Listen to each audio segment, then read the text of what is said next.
Hello and welcome to my channel. Today I'm going to be doing a full moon in Capricorn for this July 2023 supermoon, and we're going to be using the energy transmutation spread that I created. And what this spread does is it lays out what the one of the biggest energies that are out there right now, as well as what's opposing it and what these energies can be transmuted to. If you want to work with these energies to transmute them into something positive for your life. And then I also pull cards for the elements to how to help best work with these energies to actually transmute them. So basically your how to make that transmutation happen, and advice from Spirit. Okay, so I have pre-shuffled this deck and I just shuffled a little bit more. So we're going to go ahead and start pulling some of our cards for this month. And this is for the full moon in Capricorn. And the first card we're going to pull is the energy. What is the main energy right now of the full moon in Capricorn? Next, we're going to pull what's opposing it. And then what energy can this best be transmuted into for our greatest good and everyone around us? Okay, next card we're going to pull is for Earth. What is needed for a solid foundation? So in order to work with these energies, what is needed for a solid foundation? Then we have a card for the water element. How can we best emotionally support? And next we have air. What would be a helpful perspective to take at this time? And we have fire. What is the best action for us to take to transmute these energies? Whether that is physical, spiritual, any action that can be taken. And last but not least, we would like some advice from Spirit. All right, now that we've got the cards laid out, let's go ahead and make sure, sorry, I hit the camera there, that you can see them all. So they are in a pentagram shape with the energies in the center. Can you guys see that? There we go. Okay, so we're going to first flip over the main energy for this time. Ace of Cups. So a new emotional beginning. Okay. And the lotus is really sticking out to me. So this may be a beginning that you've really had to fight for. You know, the lotus, it starts down in the muck and the grime under the water, and it has to push up through that surface and forms into these beautiful flowers. So this may be something that you've been working on for a long time and really pushed for. And now that new beginning is here. And I see the wings as well up here. So it's taking flight.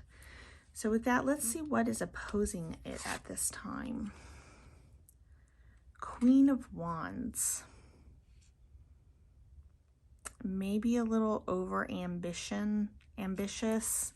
The desire, if you've had to push for so long, and you're used to pushing and fighting and having to really work to get things done. And the time has come where it's going to happen.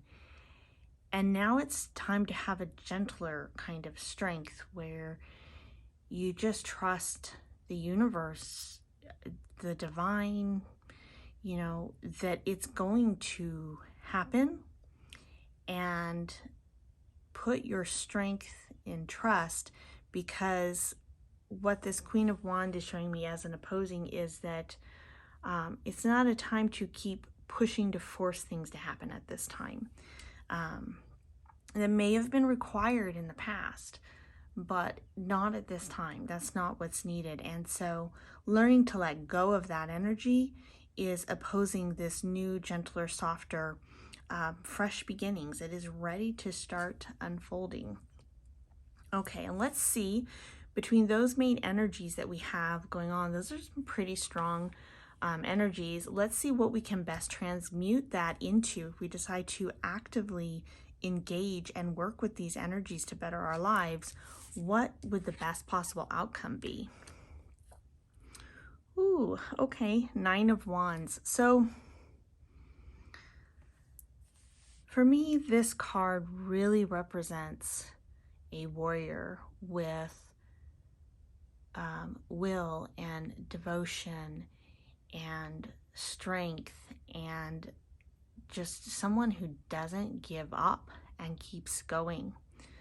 So what this is telling me at this time is, probably because of this struggle with trying to make things happen right now.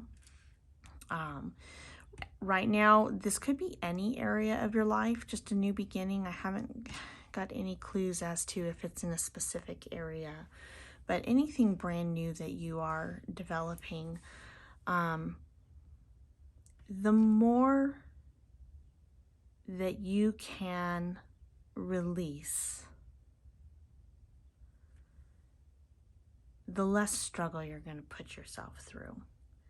You're going to make it through this energy. You know, the 9 of Wands is someone who has been through the battle already, and they have survived, and they're ready to keep going. But the more you can release and then just trust that this new beginning is starting, the easier it's going to be on you. Okay. Let's see how we can best, because you know, we want this this Ace of Cups energy. We want as much of that as possible, and as much letting go of making things happen as possible, so that this outcome, you know, we can really push through letting go, and just basically hold on in there. So let's see what the elements have to guide us. So for a foundation, we have Knight of Pentacles.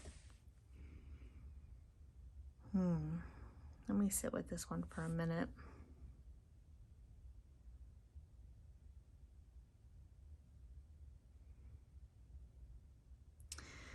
This tree is really standing out. It's in the back of these fields that look like crops almost, with these beautiful flowers. And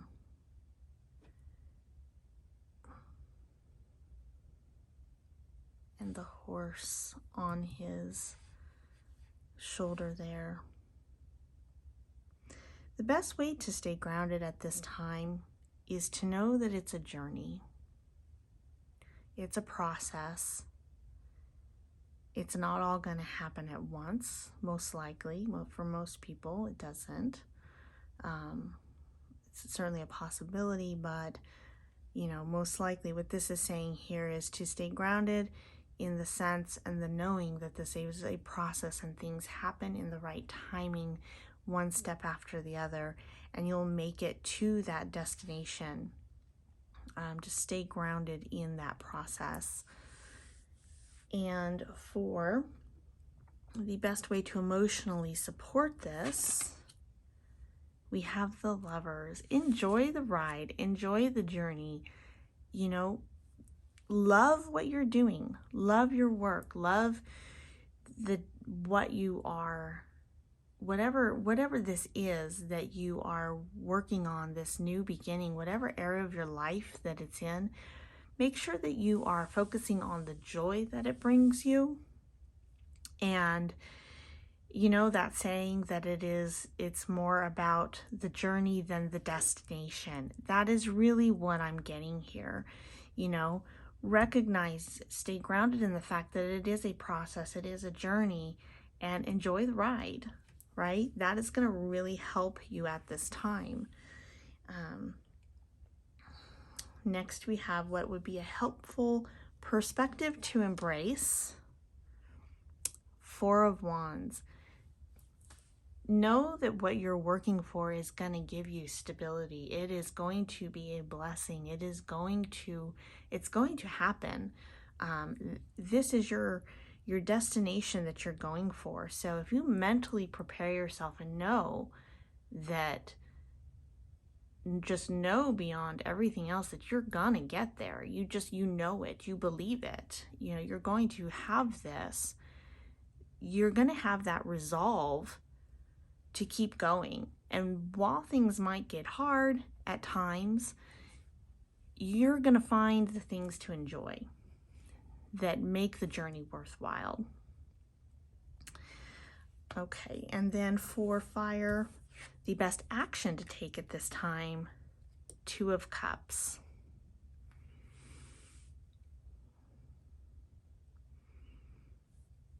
Union. You know, really come into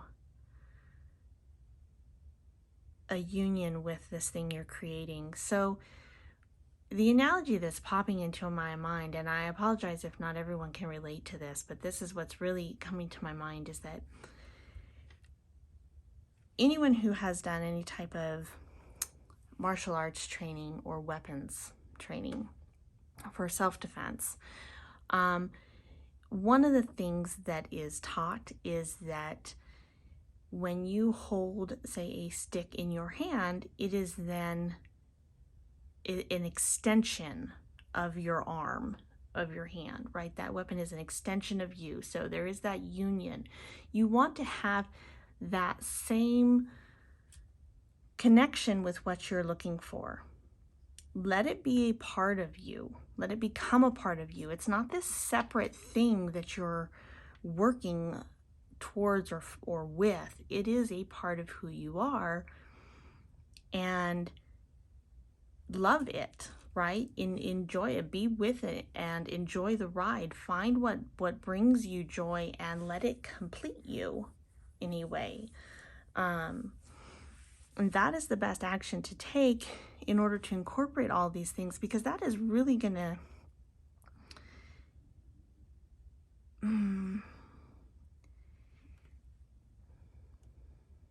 it's gonna bless the journey more if you can connect with what it is that is becoming new and starting for you. All right, let's find out what Spirit has to say. Some advice from Spirit on this one. Three of Wands. You are looking to the future. You can see it. You know it's coming. Let me just sit with these for a minute here and see what else I can grab from this.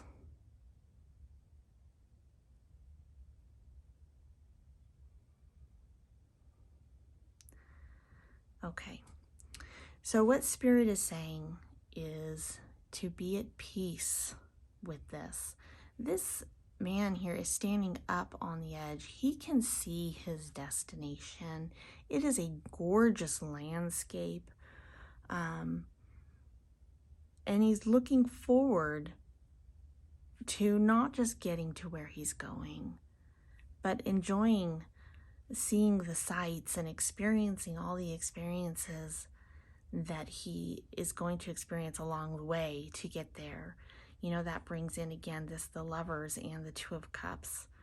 And really find a sense of peace in that, in knowing. And try to simplify things a little bit. You know, get out of your head a little bit more and get more in touch with your heart's connection with what is starting for you at this time. And just feel that connection and be at peace with it. And if you do that, the struggles that you're facing are going to be a lot easier to let go of. And remember too that every struggle we go through, we learn from those struggles, and they make us stronger and better, and better as a person. You have this personal growth as you go through the things you go through. So sometimes, like a butterfly coming out of, its cocoon, it has to fight to get out of its shell. And that struggle is actually what makes you strong enough to have everything your heart's desires. All right. I think that's all I have for you today. It's really a beautiful message. It looks like a lot of you out there have something really wonderful, new, and exciting going. I do get the sense that this reading is a lot of different things for different people. So it could be your home life or your work or whatever, but whatever is new that you're working on that's coming in, enjoy the ride, become one with it, be at peace, know that it's a journey, have a good time, accept the lessons along the way, and you're going to be really happy when you get there. All right, that's all I have for the full moon in Capricorn, July 2023. I hope you all enjoyed that, and I will see you next time. Thank you for watching.